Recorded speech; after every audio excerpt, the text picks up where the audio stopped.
It's time for another Hunt for Redboxtober, where we discuss how hard it might be for you to obtain a copy of the PS3 Greatest Hits Redbox variants. Before we begin, I wanted to address a few comments from the last video that, thanks to you all, really took off in a way that I never expected.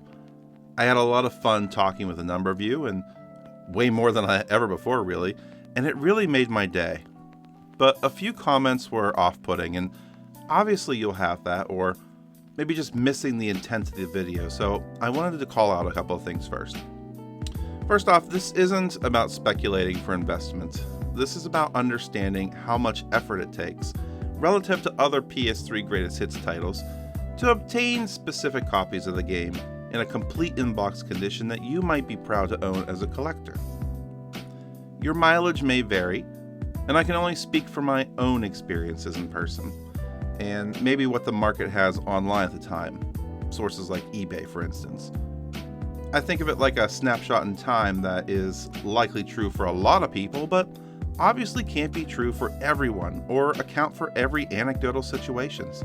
Outliers do exist. And finally, I come at this from complexity in the United States. I can't really speak on Canada, Mexico, or other locations in the world where they have their own sets of greatest hits, or what they call the essentials. Though I'm always interested in what your regional findings are, or hearing how much you love the red boxes that we Americans seem to overwhelmingly hate. Now that that's out of the way, on to the games. The first game is Street Fighter X Tekken. Let's start with a lesson in naming first. Did you know it's not Street Fighter X Tekken, or even Street Fighter vs. Tekken? It's Cross, short for crossover, which is exactly what this title is. It's a Street Fighter and Tekken crossover. Kind of like how Marvel and Capcom have used Versus in the Capcom realm with the series Marvel vs. Capcom.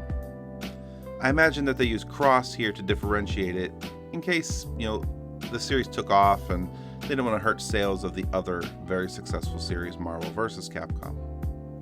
Alright, enough of a history lesson.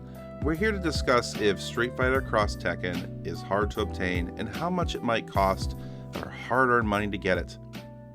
I picked up a sealed copy for $20 sometime in the last couple of years, but I can tell you that is almost no longer the case. This game is easily going for $30 sealed now, and CIB is closer to $20. They're both riding the regular version's pricing, and they don't appear to have enough data of what's being sold for their own trend lines. I almost never see this in the wild as a greatest hits copy, and I'm going to call it a solid rare title. It's not rare enough to be super rare, but it's not common enough to just be uncommon either. It's the kind of game that you could go a year without seeing and then having it randomly show up in your local game store. Next up is Resistance 2, and here's a fun fact about me. I have not played the Resistance series. I can tell you exactly why. You see, during the PS2 and PS3 period, I was a massive, and I mean super massive hater of console first-person shooter games. And it wasn't the genre at all. I was playing these on the PC via Steam. I felt, and I still feel, that the mouse and keyboard is the optimal controller for shooters. You see, we don't need snap targeting on the PC with our mouse. We invented the Bunny Hop 360 no-scopes. You console FPS gamers were the gum beneath our shoes. And it wasn't until I tried out Call of Duty Ghosts on the PS4 that I even gave a console first-person shooter a chance. And while I still prefer the PC for a shooter, I can at least enjoy a campaign on the console and play it competently. Not competitively, but competently. Enough to get through a fun campaign. So how does Resistance 2 stack up in the complexity to obtain for your growing PS3 Greatest Hits collection? Well, it's been pretty consistent in hanging around the $6 to $8 mark in stores, and I can even remember seeing it in a number of stores just in the past few months, so yeah, it's really common. Really common. You should 100% be picking this one up in person. I even see this in the $5 bundle bins at conventions. It's commonly found in flea markets and yard sales. You're going to pay about twice that if you pick this up online. And don't do that. Don't Pokemon another game and cause the prices to go up by paying their insane demands. This is a common game. What's your first Need for Speed game?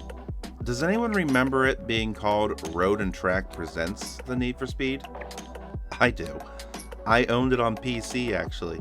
I remember it coming in like a golden colored box for classics, maybe something like the Greatest Hits on PC perhaps. I remember having it for all of 3 seconds before my friend Jimmy tells me that he had Need for Speed 2 or Hot Pursuit. I can't remember which at the time, but it blows the original copy out of the water. Like night and day different. Like it was a new licensing and company or something. Because it was. After the first, they dropped the Road and Track title and just went with Need for Speed, which just feels a lot punchier. Here's an extra fun fact for some of my viewers that love fun facts, and I know you do because a couple of you have commented in the past. The PS2 has a Need for Speed Most Wanted that came out in 2005. Now this version is a reboot on the PS3 that came out in 2012, totally separate from the original game. You're safe to own both and get different experiences, and the biggest difference are in the 2005, it's a story-driven campaign. And in 2012, it's more like Burnout Paradise, kind of open world like. I've played, a bit of both to a degree, and they're both really fun for what they were trying to go for. I'd get them both if I were a Need for Speed fan, and I have them both. And there's also a PSP version that uses the same name but 510 in the name that was built specifically for the PSP, and it's not the same as either game. It's completely different too. It's a mission-based, built for handhelds kind of a game. And I haven't played it, so I don't really know much more than that about it. But is Need for Speed Most Wanted, specifically the red box variant that we have on the PS3, the most wanted in your greatest hits list? This game has seen about a 20% increase in price in the last couple of years, but so has electricity, auto insurance, restaurant foods. That doesn't mean that it's hard to get. Is Need for Speed Most Wanted hard to get? Not at all. This game is so common that your grandma... It's your grandma. ...has probably seen it at a yard sale and picked it up for you because you play the PlayStations. Don't get this online, though I can confirm I did see a couple of really good deals in this game where it came in like a Need for Speed bundle price that was well under the fair price that you'd pay if you were to snag this individually. But you can find this all day for $10 to $12 at game shops and conventions. Up next is a highly anticipated sequel to a game that was genre-defining for me. It's Bioshock 2. And while I don't feel it's as good as the first, it definitely expanded upon the first in many ways and still shares that same atmosphere. It's not a bad game by any stretch, but there's pierogies and raviolis, and obviously pierogies are superior to raviolis, but it's not like they're a night and day kind of a different kind of a food, but still the pierogies are superior. I mean, did you ever see raviolis at a Major League Baseball game? Me either. But I have seen pierogies, so clearly superior. That's obvious. The same thing goes for Bioshock series. Bioshock 2 is the ravioli of gaming. It's stuffed with great stuff, sometimes even better stuff than a pierogi would have, but at the end of the day, we're all thinking the same thing. It's just not a pierogi. All kidding aside, it is a great game on its own, and you can pick them both up on the PS4 if you really want to play them, with better performance in the Bioshock collection. But here we're talking PS3 Greatest Hits, and specifically how hard is Bioshock 2 to obtain a copy in the wild? It's had a relative roller coaster ride over the last few years with a 25% swing in both directions up and down, but it continues to settle down around $8. I see this game pretty regularly at my game store and at conventions, marking this game as common to find, often gracing the $5 bundle bins, but you'll likely find it online for roughly $8 to $10 too, so not too bad for a convenience fee. No reason to rush to get this game, as you'll likely have little trouble in obtaining it anywhere. I talked about the second game in this series recently, and I recall saying I never enjoyed a Tom Clancy game other than The Division. Well, that still holds true. Rainbow Six Vegas is not a game that I intend to play. so I'll be brief on this one. How much is it?